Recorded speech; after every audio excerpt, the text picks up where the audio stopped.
अस्सलामुअलैकुम। अजीम न्यूज़ के साथ मैं हूँ आयशा तारिक। यहाँ आपको अहम खबर से आगाह करेंगे। इचरा पुलिस ने कार्रवाई करते हुए 5 रुकनी मोटरसाइकिल चोर गैंग गिरफ्तार कर लिया है। यहाँ आपको अहम खबर से आगाह कर रहे हैं। इचरा पुलिस ने कार्रवाई करते हुए 5 रुकनी मोटरसाइकिल चोर गैंग गिरफ्तार कर लिया है। तर्जुमान पुलिस के मुताबिक मुल्ज़मान के कब्जे से 5 मोटरसाइकिल्स, 5 मोबाइल, नकदी रकम और 2 पिस्टल्स और गोलियां बरामद की हैं। इसी हवाले से मजीद तफसीलात जानेंगे नुमाइंदा अजीम न्यूज़ अली रजा से।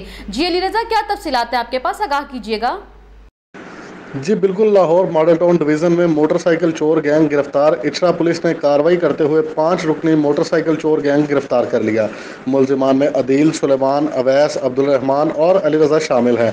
मुल्जिमान की कब्जा से 5 मोटरसाइकिल, 5 मोबाइल फ़ोन्स, 19,550 रुपये नकद रकम, 2 पिस्टल और गोलियां बरामद की गई। मुल्जिमान साबका रिकॉर्ड याफ्ता हैं और मुतअद्दिद मुकदमात में पुलिस को मतलूब थे। तर्जुमान पुलिस का कहना है मुल्जिमान के खिलाफ मुकदमात दर्ज करके मजीद तहकीकात के लिए इन्वेस्टिगेशन विंग के हवाले कर दिया गया है।